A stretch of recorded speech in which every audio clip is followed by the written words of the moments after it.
사랑은 자기 희생이 아니다. 이처럼 분별 없이 주기만 하는 파괴적인 양육의 이면에는 많은 동기가 숨어 있다. 그러나 거기에는 예외 없이 공통적인 근본 원인이 있다. 그것은 사랑이라는 미명하에 주는 자는 받는 자의 정신적인 요구와는 상관없이 자기의 욕구에 따르고 이를 충족시킨다는 점이다. 한 목사님이 마지못해 나를 찾아왔다. 부인이 만성 우울증으로 고생하고 있고 두 아들은 대학을 다니다 그만두고 집에서 정신과 치료를 받고 있다는 것이었다. 가족 모두가 병이 났는데도 목사는 처음에 자기의 역할이 무엇인지 전혀 알지 못했다. 내 힘으로 할 수 있는 일은 최선을 다해 그들과 그들의 문제를 다뤘습니다. 라고 그는 말했다. 깨어있는 동안은 항상 그들을 염려하지요. 조사 결과 이 사람은 정말 뼈 빠지게 일해서 아내와 아이들의 욕구를 채워주고 있었다. 두 아들에게 새 차를 사주고 한편으로는 그들이 노력해서 자립해야 한다고 생각하면서도 보험까지 들어 비용을 대고 있었다. 또한 그는 시내에 가서 오페라를 관람하는 일이 죽도록 싫지만 부인을 시내의 오페라 극장에 데려가곤 했다. 자기 일도 무척 바빴지만 집에 있는 자유시간에는 부인과 아이들이 집 치우는데 전혀 신경 쓰질 않아 그 뒤치다꺼리를 하면서 시간을 보냈다.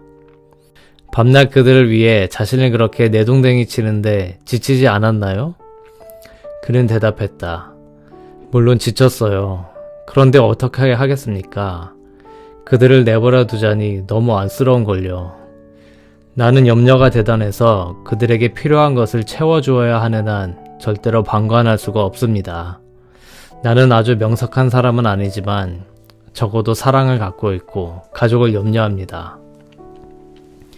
여기서 주목할 것은 그의 아버지는 상당히 유명하고 명석한 학자였지만 알코올 의존증 환자였고 여자를 좋아해서 가족에 관심이 전혀 없었으며 가족을 아주 등한시했다는 사실이었다.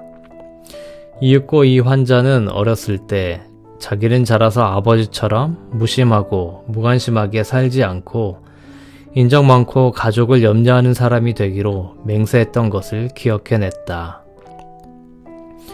얼마 후에는 자기가 사랑 많고 인정 많은 사람으로서의 이미지를 유지하는데 얼마나 막대한 노력을 했는지, 목회직 수행을 포함해서 많은 행동이 이런 이미지를 기르는 데에만 온통 바쳐졌음을 깨달았다.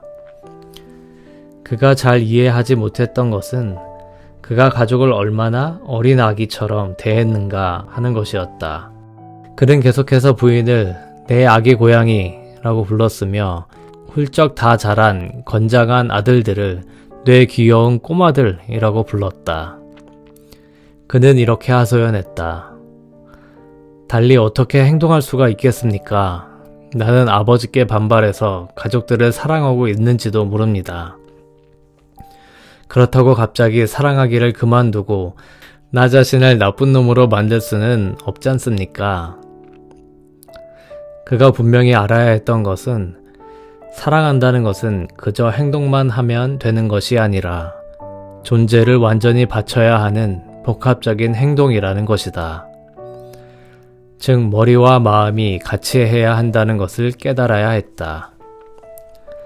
가능한 한 아버지와는 달라야 한다는 강박관념 때문에 그는 사랑을 표현하기 위한 융통성 있는 대응체계를 발달시킬 수가 없었다. 적절한 때에 주지 않는 것이 적절치 않은 때에 주는 것보다 더 인정을 베푸는 것이라는 점을 배워야 했다. 또한 스스로 돌볼 능력이 있는 사람을 돌보기보다는 독립심을 길러주는 것이 오히려 사랑이라는 사실도 배워야 했다. 또한 자신의 욕구와 화나는 이유, 그리고 분노와 기대치를 표현하는 것은 자기 희생과 마찬가지로 가족의 정신건강에 꼭 필요하며 감싸주고 자기 감정을 숨기는 것만큼 솔직하게 감정을 표현하는 것도 사랑에는 포함된다는 것도 배워야 했다. 가족을 아이 취급해왔다는 것을 점점 깨닫게 되면서 그에게 변화가 일어나기 시작했다. 그는 가족의 뒤치다꺼리 하는 것을 그만두고 집을 치울 때 아들들이 제대로 돕지 않으면 드러내놓고 화를 내기도 했다. 계속 지불해온 두 아들의 자동차 보험료도 내지 않았고 자동차를 계속 몰고 싶으면 돈을 내라고 말했다. 아내에게도 오페라를 보려면 뉴욕에 혼자 가는 게 좋겠다고 제안했다. 이렇게 변하기 위해서 그는 나쁜 놈처럼 보이는 위험을 감수했으며 가족에게 모든 것을 제공하는 전지전능한 역할을 포기해야만 했다. 이전의 그의 행동은 사랑이 넘치는 사람으로서의 이미지를 유지하기 위한 것이었다. 하지만 내면에 진정한 사랑을 할 수 있는 능력이 숨어 있었기 때문에 스스로 이러한 변화를 가져올 수 있었다. 그의 가족은 모두 이러한 변화에 대해 처음에는 화를 냈다. 그러나 이윽고 한 아들은 대학으로 돌아갔고 다른 아들은 더 좋은 직업을 찾아 스스로 아파트를 얻어 나갔다. 아내는 새로운 독립성을 즐기게 되었으며 나름대로 성장하기 시작했다. 그 자신도 더 유능한 목사가 되었으며 동시에 인생은 더욱 즐거워졌다. 이 목사의 오도된 사랑은 마조히즘이라는 더욱 심각하게 왜곡된 사랑과 아주 근접해 있다. 보통 사람들은 마조히즘과 사디즘을 순전히 성적 행동과만 연관시켜서 신체적 고통을 받거나 가하는 데서 오는 성적 쾌락이라고 생각하는 편이다. 그러나 실제로는 순전히 성적인 사도 마조히즘은 정신질환으로서는 비교적 드물다. 오히려 그보다 더욱 빈번하고 결과적으로 더 심각한 문제를 야기하는 것이 사회적인 사도 마조히즘 현상이다.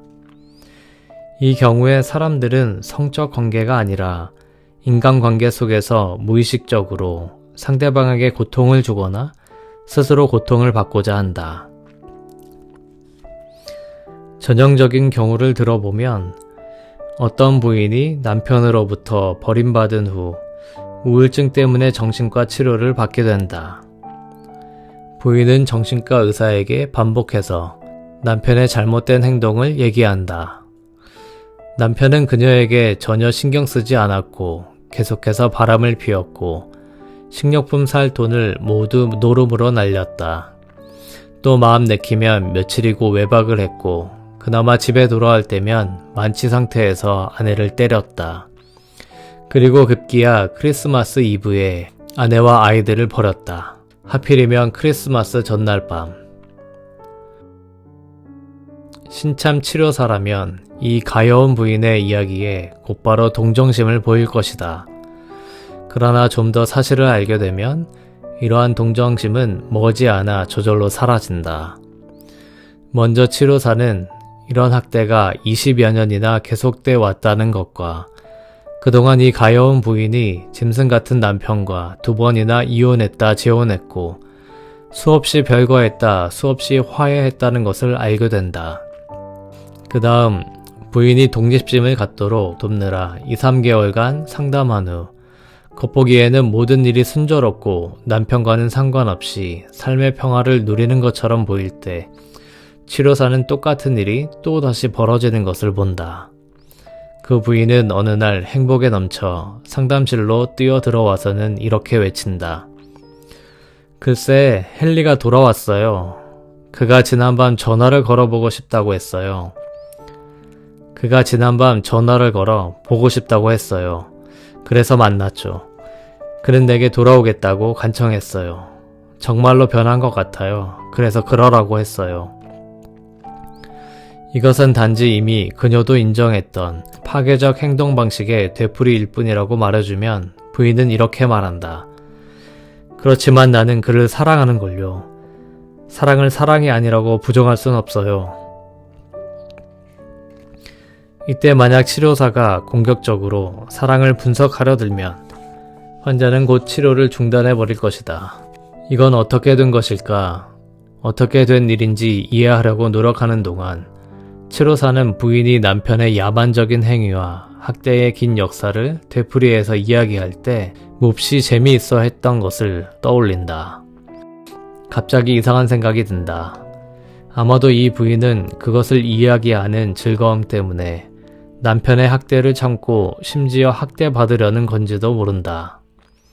그러나 그런 즐거움이란 어떤 성질의 것일까? 치료사는 그 부인이 자신이 정당하다고 믿는다는 사실을 기억해낸다. 부인의 삶에서 가장 중요한 것은 도덕적인 우월감을 갖는 것이라서 그 우월감을 유지하기 위해 학대받을 필요가 있는 것일까? 이제 문제는 분명해졌다. 부인은 자신이 학대받음으로써 우월감을 느끼고 남편이 애걸복걸하며 돌아오게 해달라고 조르는 것을 보며 가학적인 즐거움을 가질 수도 있다. 또한 남편이 굽히고 들어와 그를 다시 받아줄지 말지 선심 쓰면서 결정해야 할 때 순간적으로 자기 우월성을 깨달을 수도 있다. 그리고 이러한 순간에 복수하는 기분을 느낄지도 모른다. 이런 부류의 부인들을 자세히 살펴보면 일반적으로 어렸을 때 아주 심한 모욕을 받았음을 발견할 수 있다. 그 결과 그들은 도덕적인 우월감을 통해 복수하려고 애쓰는데 이를 위해 반복되는 굴욕과 학대가 필요한 것이다. 세상이 잘 대우해주면 세상에 복수할 필요가 없다. 복수 방법을 찾는 것이 생의 목적이라면 이러한 목적을 정당화하기 위해서 세상이 모질게 대하고 있다는 증거를 찾아내야 할 것이다. 마조히스트는 학대에 대한 자신의 굴종을 사랑으로 본다. 그러나 사실은 끊임없이 복수할 구실을 찾는 그들에게 이러한 굴종은 필요악이며 이것은 근본적으로 증오에서 출발한다. 마조이즘은 사랑에 대한 또 하나의 아주 중요한 오해, 즉 사랑은 자기희생이라는 오해를 부각시킨다. 이런 신념에 힘입어 지금 예시한 마조이스트는 학대를 참아내는 것을 자기 희생이라 생각하다 결국에는 사랑으로 여기게 되었고 자신의 증오는 인정할 필요가 없었다. 예로 든 목사의 경우도 역시 자기 희생적인 행동을 사랑이라고 간주했다. 그러나 실제로는 가족보다 자신의 이미지를 보존하기 위해 스스로 필요해서 그렇게 살아온 것이다. 치료 초기에 그는 연신 자기가 부인과 아이들을 위해서 얼마나 많은 일을 했는지를 얘기하며 듣는 사람으로 하여금 그는 그런 모든 행동에서 아무것도 얻은 게 없다고 믿게끔 유도했다. 그러나 실은 얻은 것이 있다. 다른 사람을 위해 무언가를 한다고 생각할 때마다 어떤 의미에서 우리는 자신의 책임을 거부하고 있다. 그것이 무엇이든 무언가를 할 때에는 그것을 하기로 선택했기 때문이고 그것이 우리를 가장 만족시키는 것이기 때문이다. 무엇이든 다른 사람을 위해 한다 해도 사실은 우리의 필요를 충족시키는 행위다. 아이들에게 너를 위해 해준 모든 것에 감사해야 한다 라고 말하는 부모는 분명 심각할 정도로 사랑이 결핍된 사람들이다. 순수하게 사랑하는 사람은 사랑의 기쁨을 안다. 순수하게 사랑하는 순간의 이유는 우리가 사랑하기를 원하기 때문이다. 아이를 낳는 것은 아이를 갖고 싶기 때문이고 아이에 대한 사랑이 넘치는 부모라면 그것은 그러한 부모가 되기를 원했기 때문이다. 사랑은 자신의 변화를 의미하지만 이것은 자기 희생이라기보다는 오히려 자기 확대인 셈이다. 나중에 논의하겠지만 순수한 사랑은 자기를 채워나가는 활동이다. 사실 그 이상이다. 그것은 자신을 위축시키기보다는 확대시키고 자신을 메마르게 하는 것이 아니라 충만하게 한다. 실제적인 의미에서 사랑과 사랑이 아닌 것은 똑같이 이기적이다. 여기에 사랑은 이기적이면서 동시에 이기적이지 않다는 역설이 성립된다. 사랑과 사랑이 아닌 것을 구별하는 건 이기적인가 아닌가가 아니다. 그 구별은 행동의 목적이 무엇인가이다. 진정한 사랑의 경우 그 목적은 항상 영적 성장이고 사랑이 아닌 경우에는 그 목적이 항상 다른 것에 있다.